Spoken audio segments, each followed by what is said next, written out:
The wrench slipped from my grip, clanging against the grated floor. My knuckles scraped hard against the console panel, splitting the skin. I cursed under my breath, shaking my hand as crimson droplets beaded and smeared against my coveralls. Just another damn day aboard the Solace, another malfunction, another pointless repair, another step deeper into the unknown. The Solace was old. Not in the way that ships wear out, not in the way metal fatigues or circuits fry, but in a way that felt wrong, like it was meant to have died long ago, but somehow kept breathing, kept moving, kept waiting. I reached for the diagnostic tablet, my wrist-mounted display flickering a set of error codes I had long stopped bothering to decipher. System failure, unspecified malfunction. Core structural integrity, 93%. Data integrity, 47%. That last one was new. Data integrity? I frowned. The ship had been running self-diagnostics for years, but I'd never seen that particular metric drop. Was it a glitch, or was something eating away at the logs? The Solace was supposed to be a sleeper vessel, ferrying the last remnants of humanity toward the Andromeda Nexus, a station meant to be our next home. The ship carried over 1,000 colonists in cryopods, all stacked in cold metal rows, their breath frozen in time while the caretaker crew, a skeleton shift of 20, maintained the vessel over the decades-long journey. At least, that's how it used to be. I was alone now. The rest of the crew was gone. No bodies, no alarms. Just missing. And I couldn't remember when it happened. Their absence had settled over the ship like a slow-growing mold, creeping into my consciousness in pieces. At first, I thought they were just avoiding me, then I realized I hadn't seen anyone in, how long? A week? A month? Time had become meaningless. A sharp beep from my wrist display snapped me out of my spiral. A new error scrolled across the screen. Transmission received. Source unknown. Timestamp null. Playback? Y/N. A transmission? From where? We were light years from any known outpost. The Solace hadn't been in range of a relay station for over a decade. A chill ran down my spine. I hesitated, then pressed Y. Static filled my earpiece, thick and wet, like something breathing through a broken filter. Then a voice. "Are you still there?" My stomach clenched. The voice was mine. The recording continued, distorted and fragmented. "It's watching. You can't trust what you see." A sharp burst of static. Then lower. Almost a whisper. "Don't go to the bridge." The transmission cut out. I sat frozen, my breath shallow, pulse pounding in my ears. The bridge. I hadn't been there since. I swallowed hard. My mouth was dry. Since when? I looked up at the dim corridors stretching before me. The air felt thicker. The ship's hum, usually a comforting background noise, now sounded wrong, slightly off-pitch, like an instrument out of tune. Something shifted in my periphery. I turned my head sharply, but there was nothing. Just the corridor, stretching into the dim emergency lighting. I was not alone. Something else was awake. I forced myself to breathe. Slow, measured inhales. A trick my old supervisor taught me back when I first joined the Solace's engineering crew. Panic kills faster than exposure. But my body wasn't listening. My pulse thumped in my ears, my fingers trembled, and my mind raced with one single thought. That was my voice. I checked the transmission logs again. There was no timestamp, no traceable origin point. The file was simply there, as if it had always been there. As if the ship itself had whispered the words into my earpiece. I needed answers. And I had only one real option. The bridge. My boots felt heavier than usual as I stepped into the corridor. The emergency lighting cast long, flickering shadows, making the walls feel alive, shifting at the edges of my vision. The hum of the ship, normally a low, droning reassurance, was subtly different. Thicker. Like it was breathing. I gripped my wrench tighter and moved forward. The bridge was 3 levels up, accessible by Central Lift 02, if it was still working. I didn't want to think about taking the maintenance ladders. Not after what I'd seen in the lower decks. What had I seen in the lower decks? The memory was there, just out of reach. Something wrong had happened. The thought of going back down made my skin crawl, but when I tried to remember why, I found nothing but a thick, suffocating static in my thoughts. I shuddered and pushed on. The corridor leading to the lift was too quiet. The Solace wasn't just metal and circuits, it was supposed to be alive in its own way. The ship's AI, Echo, ran constant diagnostics, maintained life support, kept the background noise of human civilization alive with quiet beeps, ventilation cycles, and distant mechanical clicks. Now, it felt sterile. Wrong. Like something had eaten all the normal sounds and left behind only this empty, stretching silence. I reached the lift doors. The control panel flickered weakly, glitching between different deck numbers. Engineering. Crew quarters. Medical. Cargo. It jumped rapidly, as though the ship couldn't decide where it wanted to take me. I hesitated. That voice, my voice, had told me not to go to the bridge. But every part of me needed to know what had happened. What was still happening? I pressed the call button. The lift doors slid open with a slow, mechanical groan. The interior lights were dim, flickering. It was empty. I stepped inside. The moment the doors closed, something shifted. Not a sound. Not a flicker of light. A feeling. The weight of the ship changed, like it had turned on its axis, gravity pressing at a new, unnatural angle. I braced against the wall, my stomach twisting. The control panel had no floor selection. Just a single, blinking prompt. Up. I swallowed hard and pressed it. The lift lurched violently upward. I gritted my teeth, gripping the railing as the walls stretched around me. It was impossible, a trick of my eyes, wasn't it? The numbers on the display flickered in random sequences: 5, 12, 3, 1, 8, 42. Then they blurred together into an unreadable mess. The walls breathed. No. That wasn't right. They moved. The smooth metal surfaces rippled, as though something was shifting underneath. I slammed my eyes shut. Not real. Just stress. A trick of the mind. The lift stopped. A slow, shuddering halt. The doors creaked open. I stepped out onto the bridge. And froze. The bridge was wrong. The layout was familiar: captain's chair, command consoles, navigation stations, but it all felt off. Too long. Too narrow. Like a reflection in a warped mirror. The chairs were occupied. Not by people. By uniforms.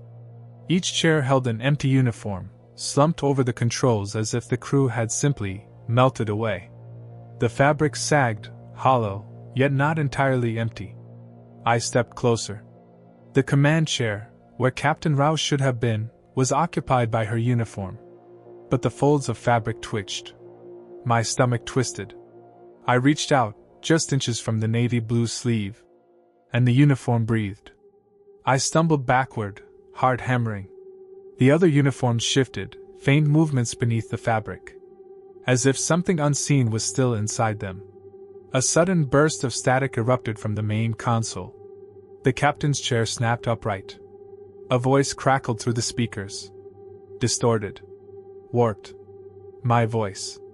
You're not supposed to be here. The overhead lights flickered, casting deep, warping shadows across the bridge. Then, the uniforms began to stand. Not all at once. Slow. Wrong. They didn't rise, they unfolded like limp marionettes being pulled up by invisible strings. I turned and ran.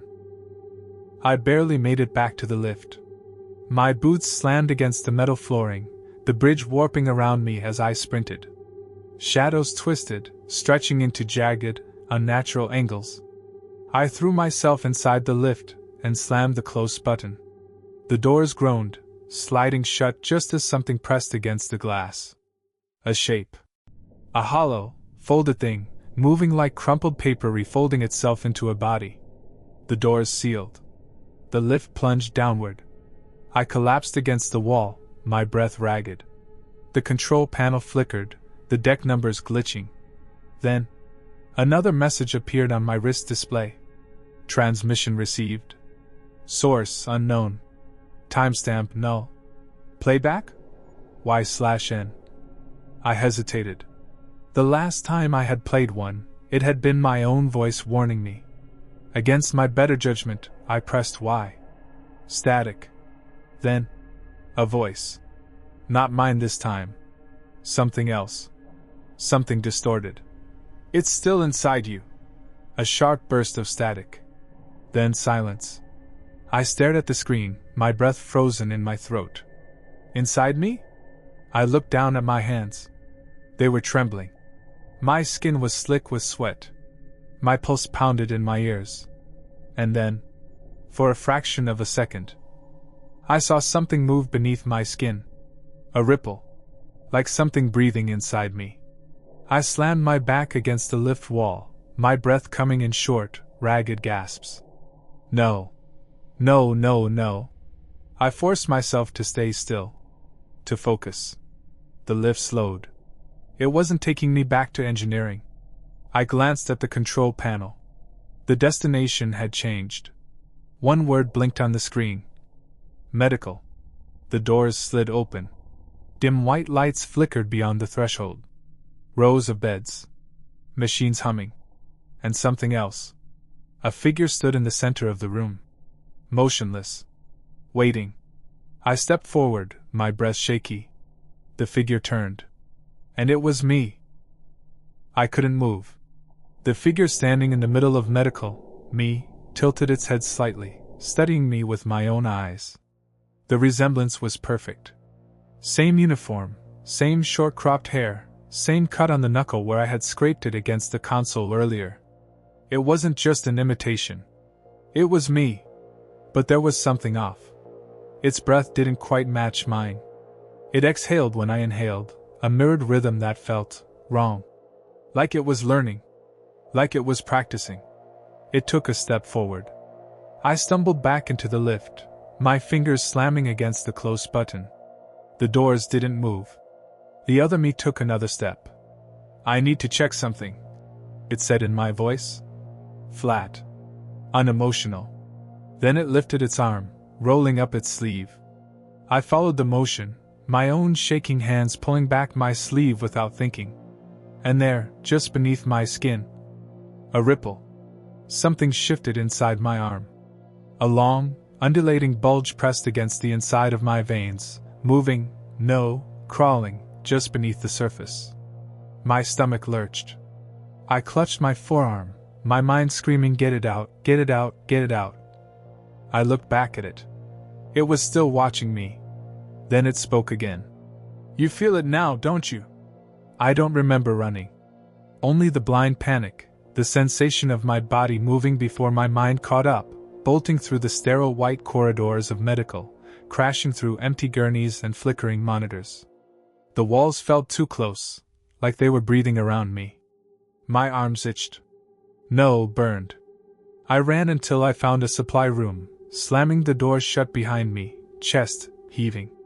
I collapsed against a cold metal table, sweat running down my face. I pulled up my sleeve again. The bulge beneath my skin moved faster now. Something alive was inside me. My breathing turned shallow. I grabbed the scalpel from the supply tray, my hands shaking so violently I almost dropped it. One deep breath. Then I pressed the blade into my forearm. Pain exploded through my nerves. I gritted my teeth, forcing the incision deeper, the flesh splitting, dark blood welling up in thick beads. And then I saw it. Not a vein. Not muscle. Something else.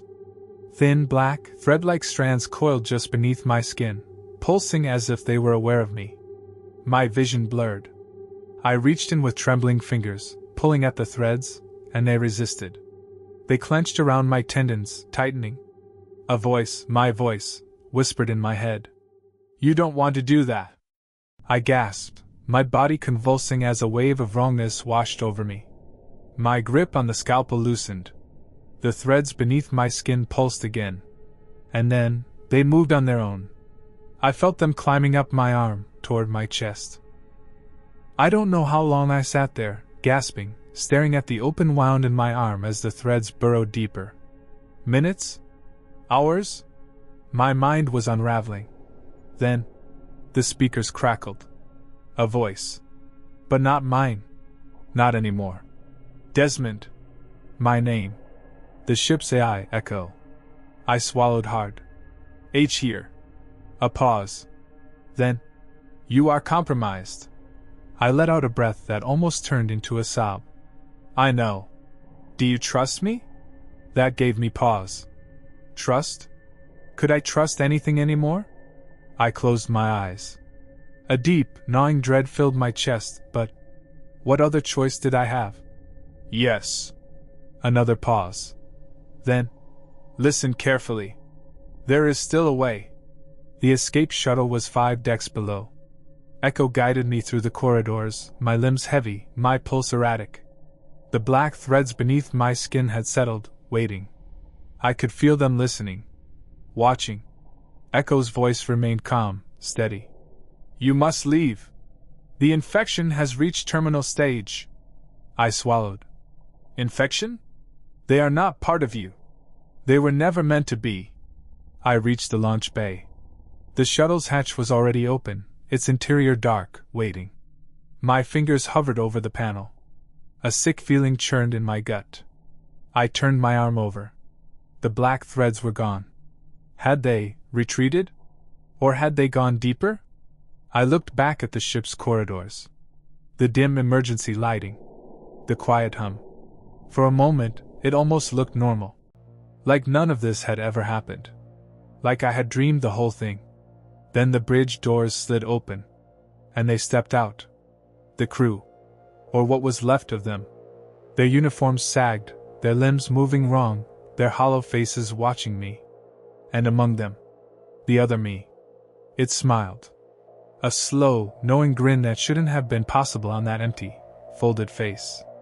And then, it raised its arm, rolled up its sleeve, and there, beneath its skin, nothing. No black threads. No movement. Just clean, unbroken flesh. You're the copy, it whispered. And for one horrifying second, I believed it. My thoughts fractured. My body froze. Had I gotten it wrong? Was I the wrong one? My hands shook. My arm burned. My mind screamed. Echo's voice snapped me back. Now. I lunged for the launch controls. The hatch sealed just as they rushed forward, their hollow faces twisting. The engines roared to life. I didn't look back. The shuttle detached from the Solace. And the last thing I saw, before the ship shrank into the void, was myself. Watching. Waiting. Smiling. And then the transmission came through. Transmission received. Source unknown. Timestamp null. Playback? Y/N. I stared at the blinking prompt. My fingers trembled. Then, slowly, I reached for the button and pressed Y.